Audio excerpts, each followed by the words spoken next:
бросай его, беги от него и ни при каких условиях не заводи с ним отношений. Это 4-е видео из серии «Каких мужчин стоит избегать» под любым соусом, как только вы обнаружили, что в них есть, в их характерах, в их поведении есть и признаки, о которых я рассказываю, и никогда не стоит заводить с ними отношения, если вы хотите быть счастливой и любимой. Если вы хотите разрушить свою жизнь, милости прошу, выбирайте этих мужиков, и ваша жизнь будет разбита вдребезги, и склеить ее уже потом будет очень сложно. С вами я, Алла Касаткина, и я стою на страже вашего женского счастья и помогаю вам быть любимыми. Итак, напоминаю, в предыдущих 3 видео мы разобрали 10 типажей мужчин. Остались 2 самых смачненьких, и смачненьких в кавычках, и остался мой совет, как же сделать так, чтобы красиво слинять из этих отношений, или как сделать так, если в принципе мужчина вам интересен, но вы хотели бы с ним иметь отношения, но не в таком виде. И вот как же сделать это безопасно для себя, тоже сегодня поговорим. Типаж, с которого мы начнем сегодня, это мужчина-жмот, мужчина-жадина. Это мужчина, который на вас начинает экономить, в принципе, с самого первого момента, который предлагает вам встретиться на лавочке в парке, который ведет вас в самую дешевую забегаловку, когда вы говорите, что вы хотите куда-то пойти. Мужчина, который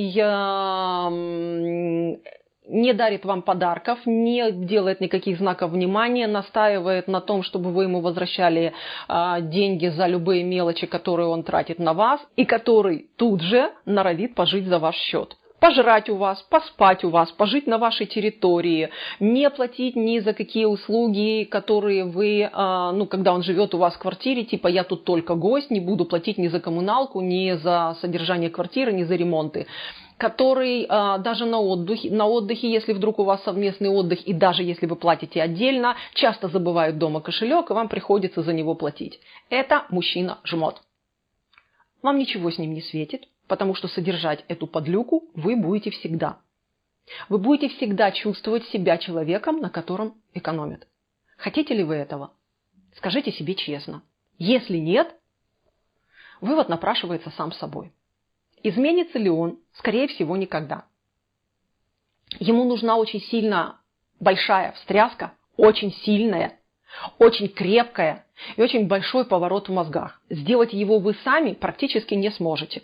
Потому что вас будут постоянно корить тем, что вы претендовали на его площадь, вы заставили его купить новую рубашку. Кстати, на себе, любимом, он может не экономить. Он может красоваться и новыми одеколончиками, и новыми запонками, и новыми галстуками, рубашечками, туфельками и всякой хренью. А вы будете думать, что сейчас же после этого наконец-то что-нибудь купят вам. Шиш. Не купят. Не надейтесь. Поэтому решайте сами. Ну и еще один мерзкий тип, с которым особенно не стоит иметь отношений, это мужчины, которые считают, что им все должны. Весь мир им задолжал. По какой причине вас, собственно говоря, это волновать не должно. Но им все должны. У него есть претензии к государству, у него есть претензии к дворнику, у него есть претензии к своему начальнику, у него есть претензии к бабкам возле подъезда, у него есть претензии к Господу Богу, у него есть претензии к коту, который перешел дорогу не в ту степень, потому что ему неудобно, у него есть претензии к вам, к женщинам, к мужчинам. Короче говоря, такой правдоруб, правдолюб. Нужен ли он вам? Готовы ли быть для него ведерком, которое будет утилизировать все эти помои, которые не нашли адресата, поэтому будут лететь в вашу сторону или в вашем присутствии будут лететь куда-то, а вы должны это утилизировать. Хотите ли вы быть той мамой, которая должна убирать эту блевотину, которая вылетает из уст этого мужчины? Хотите ли вы такой жизни? Я думаю, нет.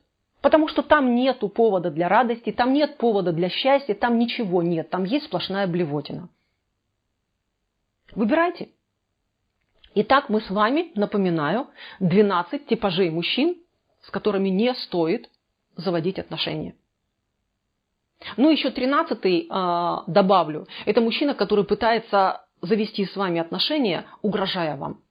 Если ты не будешь со мной, то я И это может быть, там, я причиню тебе какое-нибудь увечье, я с собой чего-нибудь сделаю, неважно. Это мужчина, который диктует вот вам условия, ставит, если ты не будешь со мной, то я. Вот нафиг. Он ничего не сделает из того, что обещал. Даже если вы боитесь прямых угроз, можно защищаться, но отношения с ним заводить ни в коем случае тоже не стоит. А теперь что же делать, если, да, у нас, помните, я говорила в предыдущих видео, есть типажи такие более-менее, на которые можно посмотреть и с которыми при определенных условиях отношения возможны. Так вот, что это за условия? А это условия как раз и есть те, когда вы отношения с этими мужчинами можете заводить только в том случае и ставить это условие обязательно для того, чтобы отношения начались, и вы начнете его рассматривать как потенциального кавалера, только в том случае, если он окончательно разберется с той причиной, о которой я говорила. Если это мужчина с зависимостью, пусть он разбирается со своей зависимостью и приходит вам свободный от нее. Если это мужчина, у которого есть проблемы с тем, что он не может строить отношения, пусть идет в терапию и разбирается с тем, что ему мешает строить эти отношения. Мужчина с претензиями, то же самое. Каждый из этих типажей мужчин, он на самом деле глубоко травмирован в душе. Хотите ли вы быть его мамкой, утилизировать все его травмы, гладить его, он не будет меняться с вами. Вы не в состоянии его излечить, исцелить, даже если вы психотерапевт. Он вас утянет в глубину своей травмы и не больше. Он просто утопит вас в этом. Хотите ли вы? Делайте вывод сами. Но начинать отношения даже с мужиком, который недавно расстался, вы можете только тогда, когда он излечится от воспоминания своей бывшей, от претензий к ней, от обид на нее, от разборок, когда у него все будет в порядке. Потому что может так случиться, что освободившись от своей зависимости или слегка окрепнув, подсобравший свои силенки, вы становитесь мужчине неинтересны. Вы вложились, а он пошел дальше по миру искать себе лучшей доли, и вы снова можете остаться ни с чем. Поэтому лучше послать сразу. Лучше вычеркнуть, когда вы еще не успели прикипеть сердцем. И идти смотреть, выбирать других мужчин, четко зная, вот от этих я бегу. Мне с ними точно не по пути. На самом деле, это мои советы, вы можете их слушать, можете делать по-своему, но те, кто уже подскользнулся на этих типажах мужчин, я больше чем уверена, со мной согласятся. Лучше вовремя уйти. Лучше позаботиться о себе, чем профукать самое драгоценное, что у нас есть – время и молодость. Счастья вам, любви, радости, всего вам самого доброго. Да, напоминаю, в описании этого видео ссылки на все предыдущие видео из этой серии вы найдете. С вами была Алла Касаткина. Подписывайтесь на канал, ставьте лайки, делитесь в социальных сетях этим видео, помогайте каналу продвигаться и набирать новых подписчиков. А мы с вами встретимся в следующих видео. Пока-пока.